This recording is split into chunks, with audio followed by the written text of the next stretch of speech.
ay mbirum lu mu tudd sax fond Covid 19 bi rapport Cour des comptes bu mu defoon doon xamal ni am na ay mbir yu leerul mi ngi mel ni machine judiciaire bi commencé na def li nga xamante ni mooy liggéeyam Ibrahima Anne. waaw bon Pape effectivement ñun ñëpp ko constaté ndo depuis démb moom yaakaar naa ne convocation yaa ngi mel ne yaa ngi mel ne. tulli ak Mali ah. Je crois que la dernière en date est-ce que c'est pas celle de Tange Tandian. waaw ce matin. Tange Tandian et ses 554 documents.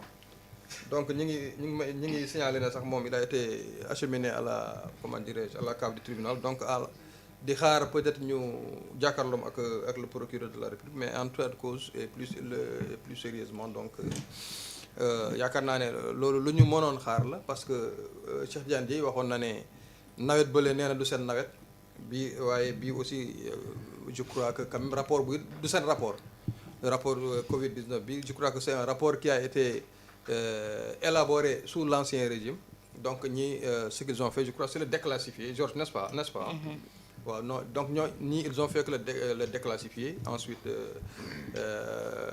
aussi mettre en œuvre les actes de poursuite yi nga xam ne nécessaire donc depuis démb ñu ngi commencé di citer ay tours donc dégg naa ci ndeysaan suñu grand Abdoul Aziz Mbaye bi nekkoon TFM nekkoon fii d'abord fii la nekkoon wala fii donc nekkoon fii ci benn émission lamb ensuite demoon TFM nekk communicateur traditionnel dégg nañ ci ay ku mel ne Baba Amdi donc ak ñeneen ak beaucoup de DAGE de ministère ak yenn directeur de DAF ak yu mel noonu donc loolu moom je crois que c'est dans l'ordre normal des choses loo xam ne mooy reddition des comptes mais mu bañ a doon rek règlement de compte na doon reddition des comptes képp koo xam ne da nga ci laale te liñ ci kii vraiment nekkul loo xam ne lu jaar yoon la donc na yoon dal sa kaw keneen koo xam ne aussi li nga def amul lenn loo xam ne dañ la ko war a reprocher donc ñu bàyyi la nga ñibbi sa kër mais lu ñu waroon kii la loo xam ne bettul kenn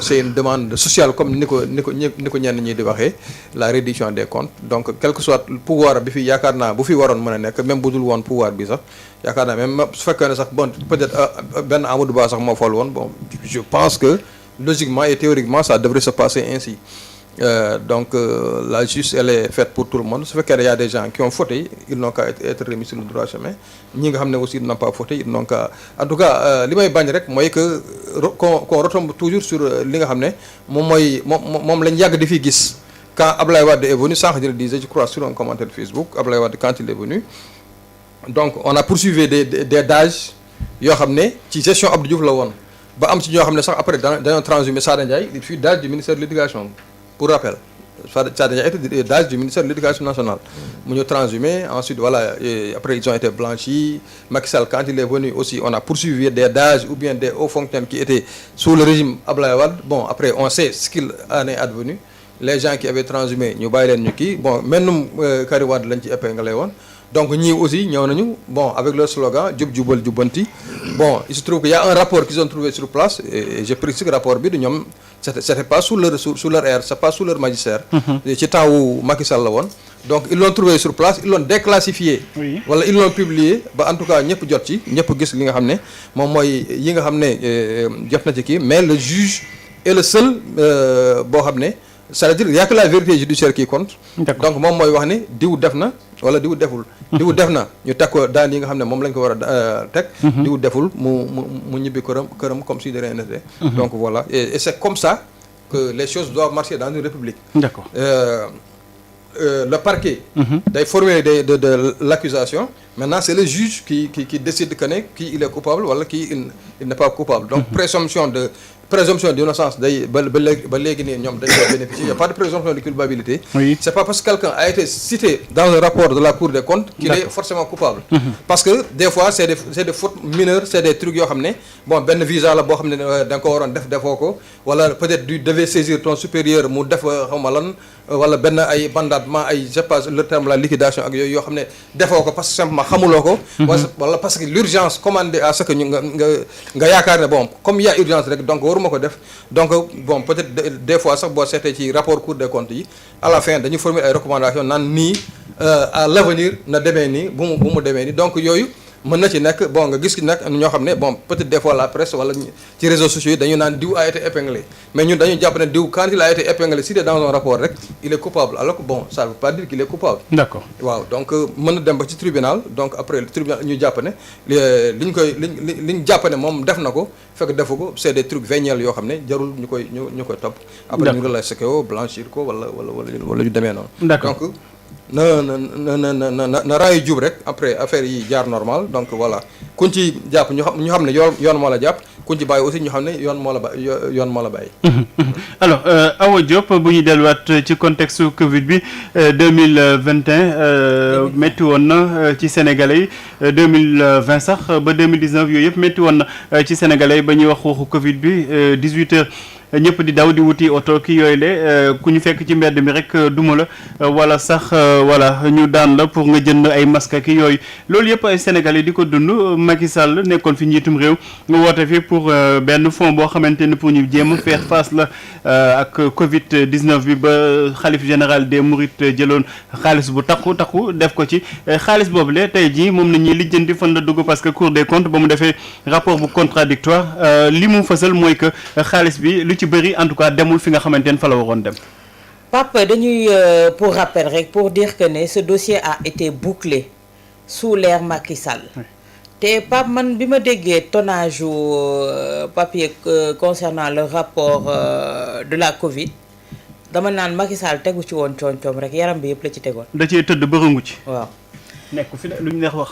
parce que également Pape démb bi ñu commencé arrestation yi da nga naan est-ce que nous on combattait une épidémie une pandémie wala ñun dañu amoon problème ci secteur culturel bi moom lañ doon régler.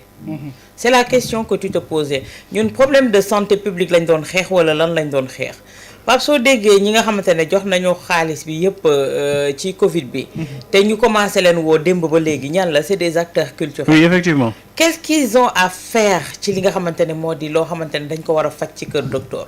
millions yi ngi leen doon jox yëpp ci moment boobu Pape da nga doon dugg ci structure sanitaire yi ñu naan la amuñu li nga xamante ne moom moo di leur tenue de protection. Oui amuñu ay EPI. nga xamante ne ça a coûté autant dégg naa benn 54 000 xaw ma lan ñoom ñoo leen di jox ay millions ne leen séddale leen ko pour lan man c'est ça ma grande question. beneen partie ñu ne la yeneen dépenses yoo xamante ne amul lu mu laale woon ak Covid on te dit on achetait des bacs de fleurs. Oui. Pape qu'est-ce que ça a à voir avec la pandémie.